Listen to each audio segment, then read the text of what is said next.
Hejsan. Kul att ni tittade in. Ville prata lite grann om vintercamping nu. Lite eftersnack. Som ni vet så var jag ute nu i helgen då och tältade lite grann. Gick jättefint allting tycker jag. Men det är några saker jag vill ta upp här då. På natten då alltså droppar ju temperaturen ner ganska ordentligt kan jag säga. Och det resulterade då i lite saker. Bland annat så, det här är ju en sån här vattenflaska i aluminium då. Ganska vanliga. Och den såg ut så här på morgonen. Jo då. Saken är den att den här är ju gjord av metall då. Det är en ganska smal konstruktion.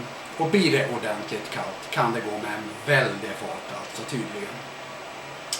Jag borde ju givetvis ha vetat bättre alltså. Men det är väldigt lätt. Man tar med sig en sån här med lite dricksvatten som jag hade då i ryggsäcken då. Den här då. Och under processens gång då man håller på med saker så är det väldigt lätt att glömma bort den här och hur kallt det egentligen är. Som sagt det kan gå med en väldig fart alltså. Jo då, så att den här har gjort sitt kan jag säga. Den blir faktiskt lite rundbottnad också.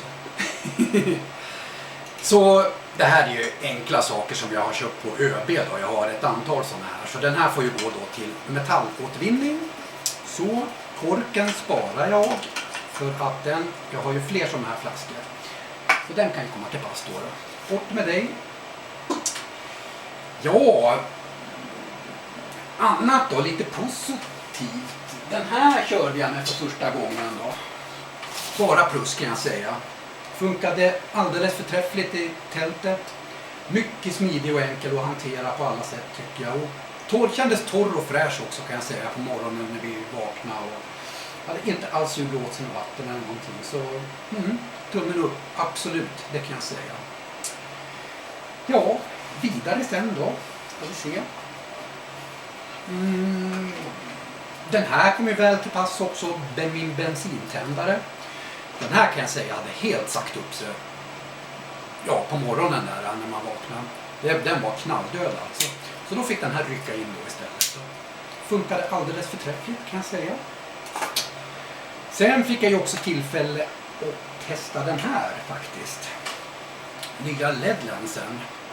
Kanonlampa kan jag säga för pengarna, absolut. Helt och hållet nöjd med den här så far kan jag säga. Ja, upplever nästan att det är flera lampor i en så att säga i och med att man kan justera själva ljuskäglan på den helt enkelt. Och även ljusstyrkan med en sån här liten switch så här. Nu ska jag inte recensera den här på något vis men absolut mycket positiv upplevelse av den här lampan. Tycker jag. Ja, vidare sen då. Jag tog ju med mig den här. Det var ingen bra idé kan jag säga. Nu hade jag ju inte slangen med den här för det förstod jag att det skulle vara hopplöst. Men själva locket frös fast ganska snabbt på den här. Det var ganska besvärligt att få upp den där. Man fick hålla på med lite varmvatten då och grejen. Och sen vet jag inte hur känslig den här är. Och om det skulle frysa till ordentligt då. Nu har den här ganska stor volym så att säga. Så den är ju inte alls lika känslig som en metallflaska.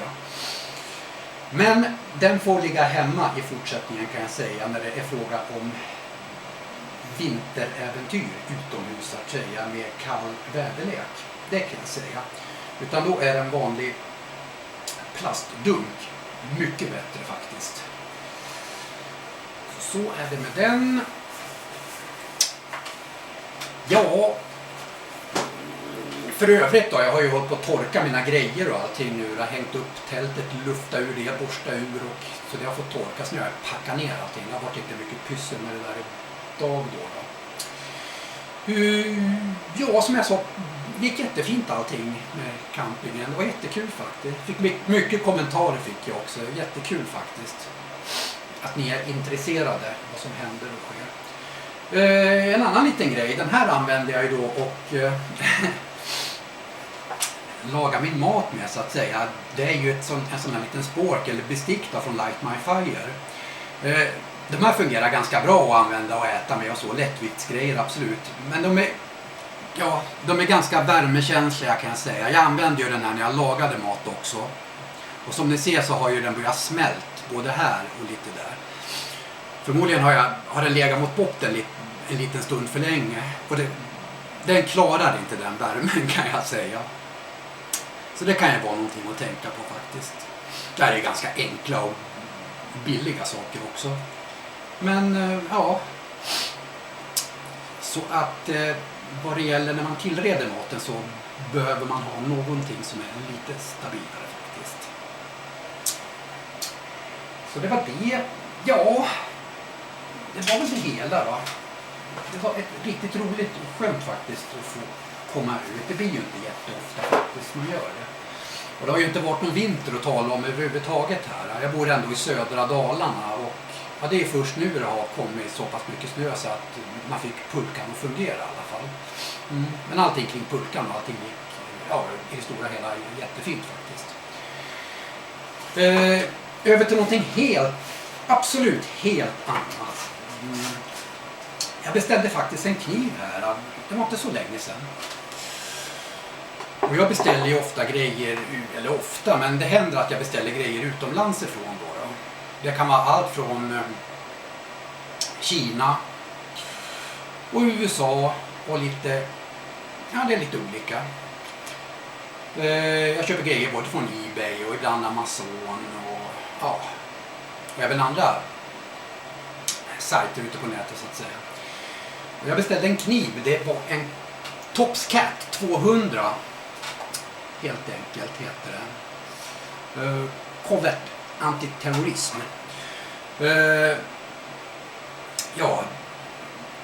Tops tillverkar ju ganska många olika typer av knivar och jag har väl inte tyckt att det har varit riktigt någonting för mig. Men ett par, tre stycken pärlor finns faktiskt i deras sortiment och bland annat den här då.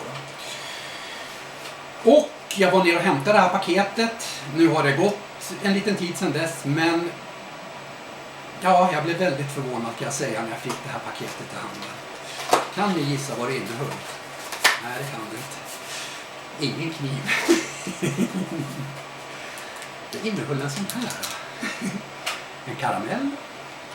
Inte nog med det. En tepåse.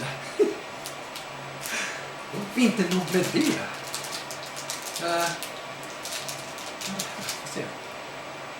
En liten flaska med nagellack. Helt otroligt. Och sist men inte minst en till liten karamell, fast en annan sort. Och slutligen en till tepåse. Ja, när jag fick det här, jag var ju ner till posten och hämtade det här då. Och när jag fick det här i min hand direkt så, men vad fan. Hon som jobbade där måste tyckt att jag såg väldigt snopig ut. Det vägde ju ingenting. Nu har någonting gått riktigt snett, jag tänkte då. Och så kom jag hem och så fick jag se det. Det här verkar ju vara såna här små prylar de stoppar ner som en god gest bara liksom. Ungefär. Jag har aldrig varit med om något liknande. Och vad beställde jag det här ifrån då? Jo, Amazon. Från Amazon helt enkelt. Men de har ju en mängd olika säljare som säljer under deras paraply då. Det ska sägas att jag fick tillbaka mina pengar efter lite skriftväxling fram och tillbaks då. Men mycket märkligt i alla fall, måste jag säga. Det var därför jag ville ta upp det här. Hur det kan gå när man beställer saker utomlands ifrån alltså.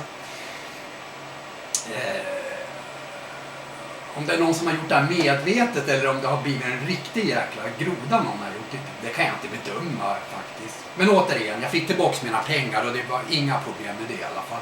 Jag knäppte ett kort på de här grejerna och förklarade läget helt enkelt och mejlade till säljaren då och det var inga problem. Jag fick tillbaka pengarna bara pangbom alltså. Så var det i alla fall. Men så kan det gå. Faktiskt. Nej, jag såg att Knivbutik hade ju den här kniven i deras sortiment tidigare då. Men, och de hade rea på den också. Men jag var lite för sent ute kan man säga. Och då fick jag se den här på Amazon. Och priset var ju för bra för att vara sant nästan. Och det var ju uppenbarligen så det var också. Men så kan det gå i alla fall. Bättre lycka nästa gång. Se goda ut den där. Ja då. Ja, det kommer väl lite fler filmer här framöver. Det står att jag ska titta lite i gömmorna. Vad vi kan hitta på för någonting. Jag får tacka för att ni tittade in. Och på återseende.